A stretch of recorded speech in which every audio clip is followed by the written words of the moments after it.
Number three, alternative strategies to nurture soft leads to close is remarketing with ads. So I love this. Yeah. So remarketing. So that, like we said, this is not just for people who have given you their email address. Like for everyone that's on their website, they're on your website for a reason. Okay. So a lot of those people chose not to give you their email address, but there's some level of interest. Otherwise they wouldn't be on your website. The cheapest way to start advertising by far is retargeting. And so this is exactly what it sounds like. You're retargeting people on other websites or other platforms based on, and they're in that audience because they visited your site. So you're advertising only to people who went to your site. You can do this by installing every platform from Facebook to Google, LinkedIn, Snapchat, Twitter. They all have code that you can put on your site that captures people's browsing activity. And if they are on your website, you can remarket to those on those platforms.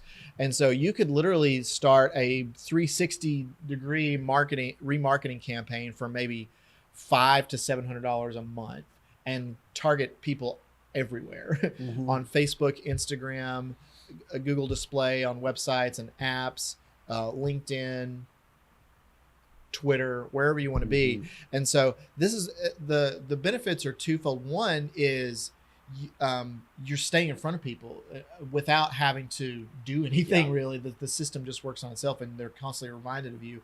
And once they're ready, they've gotten so many impressions of your brand that they're going to just call you back. Yeah. So this is when somebody hits your website, they're cookied unless they have their settings, set not to do that. And that's totally fine if they don't want to do that. We, respect everybody's privacy, but then you can kind of follow them around the internet with ads for what, 30, 60 days? How does it work? 90 days? Can you do something that long? It depends on the platform. On Google, you can actually follow people for over a year if you wanted to, okay, as long as they don't clear their cookies. I think it's 540 days or something. Okay. And then throwing a number out there. Other ones like Facebook, I think, are 180 days. So a long time. Yeah. That's 6 months. That's a long time.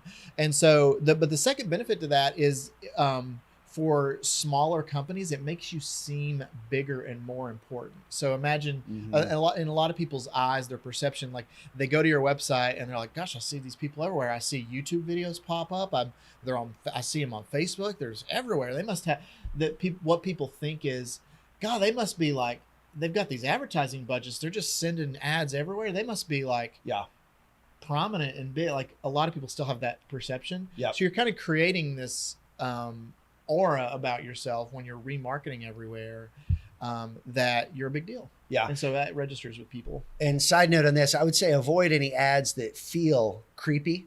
Like, unless you're doing cart recapture where you're trying to recapture an abandoned shopping cart, treat it like a general advertisement. There's a little bit of a happy medium between, hey, we know you went to your site and we're showing you this. So don't use language like, hey, come back to us, or hey, give us a second look. I see a lot of avoid that. You see a lot of like, we noticed you didn't fill out the form. Like, okay, gosh, it's like, dude, don't pressure me. It's like, okay, I know that you can track and you can exclude people that filled out the form, but like, it's best to maintain your original call to action. Make it